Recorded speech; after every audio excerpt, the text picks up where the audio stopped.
Hi gang, welcome back to my channel. I wanted to show you the couple of items I've bought from the MAC holiday collection for this year. Kind of against my better judgment, I guess, although in fact I'll say right from the outset I'm reasonably pleased with my purchases. When I first saw the items on the MAC online store in the UK, I'd had an email alert. I kind of thought, oh, I'm going to pass on all of those. I looked at the brush sets briefly because they're often quite good value, but I wasn't tempted. And I thought the collection looked kind of tacky. I'm not really into these kind of faux cameo. I'm not really into cameos, I have to say, and I didn't really get how that was Christmassy, and I thought it all looked a bit tacky. Then, of course, I watched a few YouTube videos, and I thought actually some of the items looked a lot nicer as they were being depicted in filmed videos. So I went back and looked a bit more carefully and decided to indulge, cutting a long story short. So what did I get? In the end, I got the Keepsakes Beige Eyeshadow Palette, which is this little fella. They're doing three multicolour eyeshadow palettes. One in beige, which is this one for smoky eyes, and one, I think, plums. And the outside of the palettes differ according to the inner content. So this is beige, which was always going to be my preferred option, and I was quite happy that that was in the black casing. I can't remember which way round it is. I think the smoky eyes is white and the plums is a sort of steel grey. Now, I'm in kind of two minds about the packaging. In some ways, as I suspected when I first saw it, it feels kind of cheap. The beading is very flimsy and it hasn't got a cover to put in your handbag. And I think if you were bashing it around in your makeup bag or bag, these beads are going to rip off really easily. And I'm still not wild about the cameo, but it's not too bad. But I do quite like the glitter, which is raised. It's quite tactile, but it doesn't feel like it's going to come off. And I quite like the little MAC opener thingy, which I haven't seen on any of their products before, although it's quite awkward to actually open. You think you're going to press it and it will flip up like in more expensive brands, but in fact you have to push it upwards. Okay, so here's the palette, and as I say, this is the beige kind of neutrals palette, which, do I really need another neutrals palette? No, I do not, but that's the one I always go for. Comes with the little brush. Haven't even taken the plastic off that, although it's brushes at both ends, which is quite nice if you like brushes rather than the sponge applicators. Now, the first thing that strikes me is these eyeshadows are teeny tiny if you're used to the usual MAC sizes. So I should have looked up how much I paid for this. I'm going to say £36, 30 something. It may be 32, in which case I'm being a bit unfair to MAC. Maybe 38, in which case it is a bit of a rip-off. I'm going to say 36.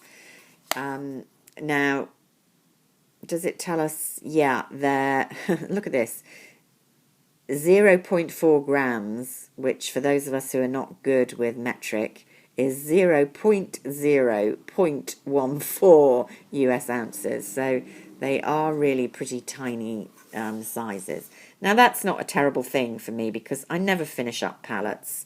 So do you really want huge sizes? They're big enough to dip your brush in.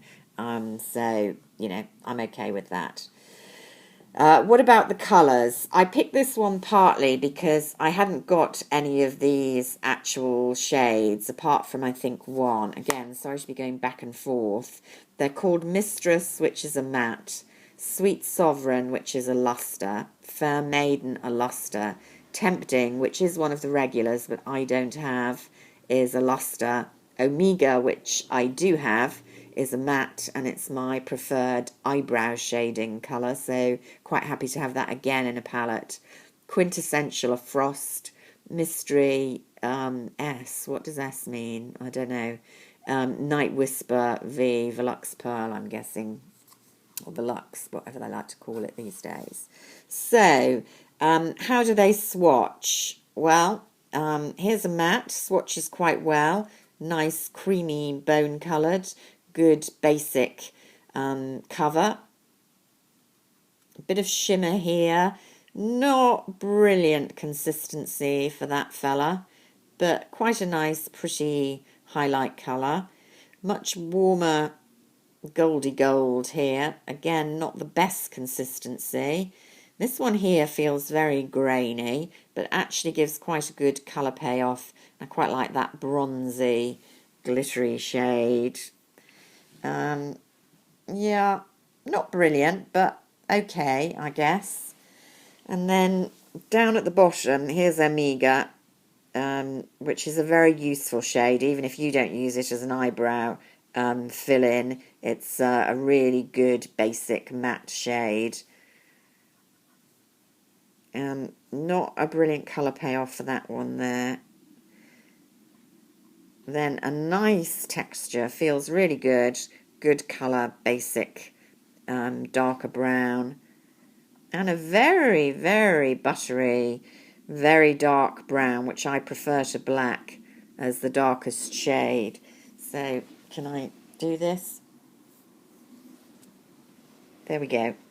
Reasonable. That bottom matte collection, they're not all matte, some of them are Velux, but that one particularly, nice consistency, and that a useful colour. So overall, a useful little palette, quite nicely presented. I think it would make quite a nice present, particularly for younger women, yeah, pleased with my choice overall, no regrets there. Quite useful. I'm not sure I bung it in my handbag because I'm kind of worried about how it will bash about. But some decent shades there. So, well done, MAC. This one here is the Rihanna Christmas edition. There are lip collections, and specifically in the Rihanna Viva Glam, there was a lip palette with 6 shades, but that seems to be sold out already. I chose to get this, which is a pouch. I have to say, I was quite interested to see what the pouch was like. It's the same theme, but in a very Christmassy, glittery red, which, to be honest, I quite like. I like me a bit of glitter. More of these silly beads, although they feel a bit more substantially fixed on this one. The cameo zip thing, you know. If you like cameos, you're going to like this. It's quite nicely presented. And this set, which contains 2 lipsticks, was only £29, which, when you consider the price of the individual lipsticks, isn't bad. And the VAT element in the UK is going towards AIDS charities. Quite why just the VAT element, I'm a bit sceptical about. Surely Mac's making enough profits to donate some of the actual purchase price profit to the charity, but there you go. It's us, the taxpayers, who are actually giving to the charity here, and not Mac, the profit-making machine. What a cynic I am. What I really like is the packaging of these. Just look, gorgeous ruby red with the black sheen. If you like MAC lipsticks packaging, which I do generally, and you like MAC lipsticks, which I do, I think they're, you know, good value for what they are. You'll love this packaging, limited edition. It really reminds me of the Chanel holiday nail polish from a couple of years ago called Malice, which is one of my all-time favourite shiny, multi-dimensional reds with a lot of black in it. Really gorgeous. So the colours are Rihanna Viva Glam 1, which is a frost, and, you know, a bright red, but in a wearable frost if you don't like matte lipsticks, which I'm not a huge fan of. It's not the best colour for me, but I quite like it. And I think, you know, it will suit most people. It's a good middle of the road. Then this one was Rihanna Viva Glam 2. It's a slightly odd shade, a kind of, it looks really pretty in the bullet. Cool toned, bronzy glitz. Not the most flattering on the lips. You can see a bit of red on the bottom because how I'm actually wearing it is layered over the red, in fact. Just gives a bit of a glow, which is quite nice. I can imagine even on its own, it would look stunning on women of colour, which, let's face it, is what it's designed for. But for those of fairer complexion, like me, it's more useful as a layering. So I'm not sure, well, I know I wouldn't have bought this on its own because it's not the sort of colour or tone that suits me as a lipstick. But as a little set, I do think it's a nice present. I think for more Mediterranean and women of colour, they're beautiful colours and probably must-haves. The packaging and presentation is actually rather nice for a Christmas present. And at £29 for 2 lipsticks, you know, not a bad price. So that's still available on the website and at counters. There are loads of other products. So, you know, I think there's something for everyone really in the collection. It's not my all-time favourite collection, but I like it much more than I expected to at the beginning. And a good chance to try out some MAC products. So overall, yeah, a bit of a win there from me. Speak to you soon. Bye for now.